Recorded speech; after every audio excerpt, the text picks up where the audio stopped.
Olá, boa tarde. Sexta-feira, 13 de dezembro. Está no ar o Senado Agora.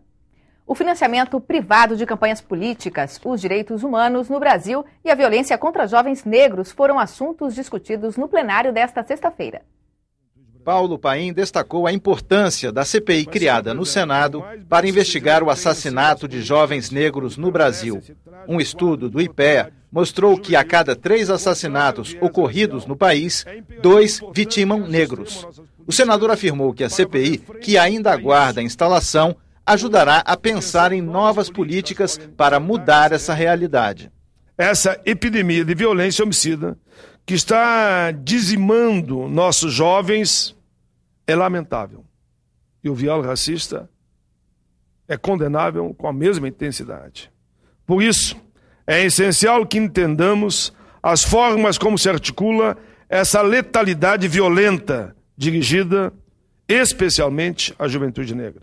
Vanessa Graziotin defendeu a proibição das doações privadas feitas para campanhas eleitorais de partidos políticos, atualmente em julgamento pelo Supremo Tribunal Federal. Acabar, por fim, a esse relacionamento que eu não diria promíscuo, acho até que é muito forte a palavra, mas um relacionamento que não é saudável entre os parlamentares, entre os chefes de poder executivo e o setor privado deste país. As grandes empresas desse país. Não é correto.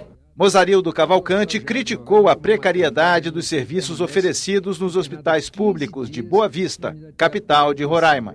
Essas unidades não estão preparadas para comportar o contingente populacional o qual se faz necessário. Falta tudo, desde materiais básicos como seringas, paradrapos, luvas, a funcionários. Apesar de novos concursados, percebe-se que a grande maioria é faltosa. Os antigos servidores ficam sobrecarregados e acabam desestimulados. E Ana Rita falou sobre os avanços feitos pelo Brasil nos últimos 10 anos na área de direitos humanos. Foi nesta década, senhor presidente, que o país conquistou marcos legais importantes para o enfrentamento às discriminações, violências e preconceitos contra os negros, as mulheres, as pessoas com deficiências, os idosos, a exemplo do Estatuto da Igualdade Racial, da Lei Maria da Penha e do Estatuto dos Idosos. Todos diplomas legais que vieram complementar direitos já adquiridos de proteção e promoção às crianças e adolescentes, indígenas, entre outros.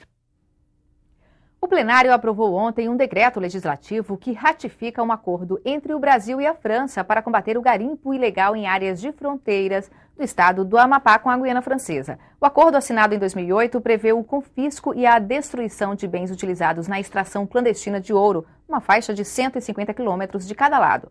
O decreto legislativo agora precisa ser promulgado para que o acordo passe a valer.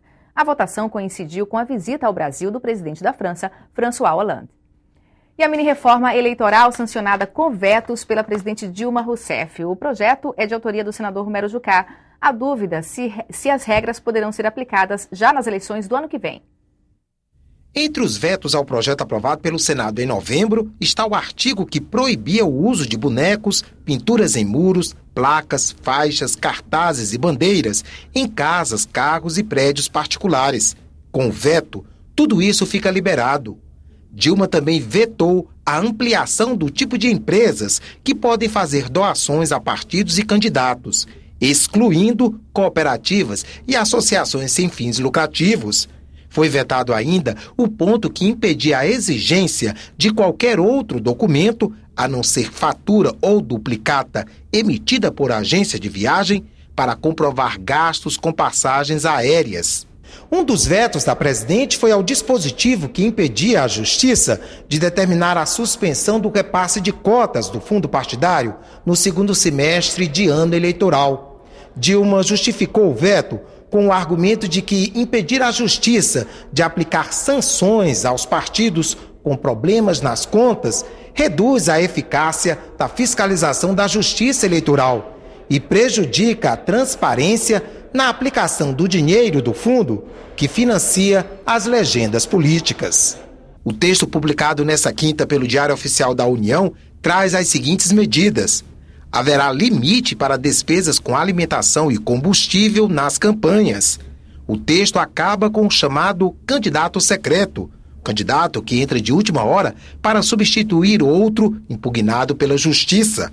Agora, substituição só poderá ocorrer até 20 dias antes das eleições.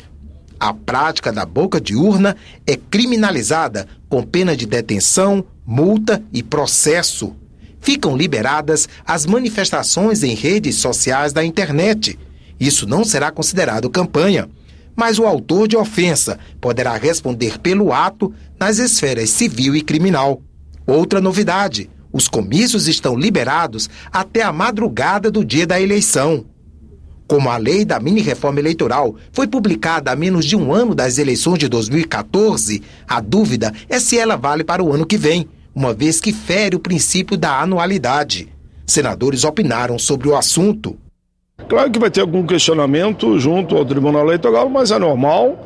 Mas eu acho que pode-se fazer um grande entendimento e ela ser encaminhada. Até porque não é uma grande reforma. Ela só inibe um pouco o poder econômico, não ultrapassa disso. Essa mini-reforma, ela é importante, foi um passo, mas nós estamos longe de ter, de fato, uma reforma política verdadeira. Acho que esse é um debate que o Congresso Nacional fica devendo para a sociedade brasileira.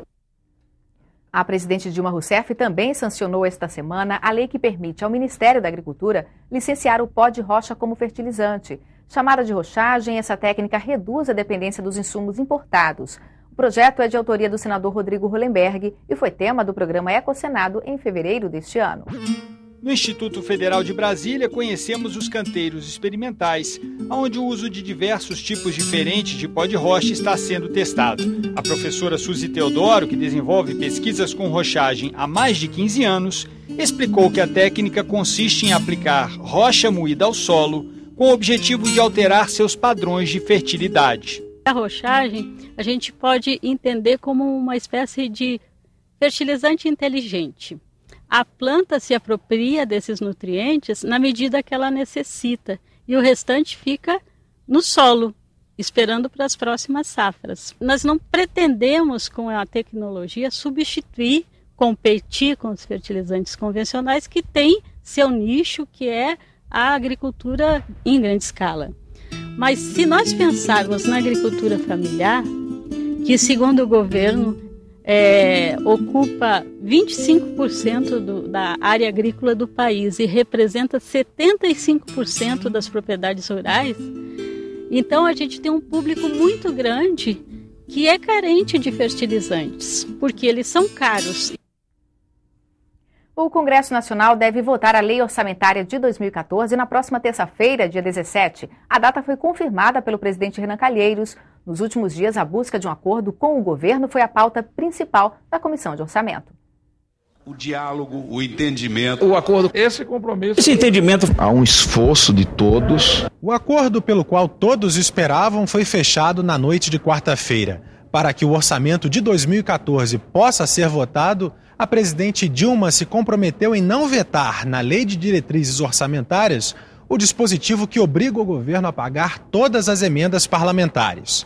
Em troca, os deputados vão votar no ano que vem a proposta de emenda à Constituição sobre o orçamento impositivo na versão que veio do Senado, ou seja, a que determina a destinação de 50% das emendas parlamentares para a saúde, e que também define os limites mínimos de recursos federais que devem ser utilizados para financiar o setor. Com o entendimento, a Comissão Mista de Orçamento acelerou o ritmo dos trabalhos, aprovou os 10 relatórios setoriais e alterações no plano plurianual. O objetivo é trabalhar sexta, sábado, domingo, né? Quer dizer, eu não terei um dia útil para apresentar o relatório. É a reta final para aprovação do orçamento de 2014, considerado estratégico no ano de eleições. Um ano completamente atípico, um ano difícil e nós, dentro da comissão, temos que ter a nossa responsabilidade. Deputados e senadores precisam aprovar o orçamento na CMO e no plenário do Congresso antes de quinta-feira da semana que vem, dia em que a pauta ficará trancada por um veto que não tem acordo para ser votado. Há um esforço de todos, um entendimento no sentido de que nós possamos votar na terça-feira o orçamento. Nós já convocamos o Congresso Nacional exatamente para isso e estamos empenhados nessa direção.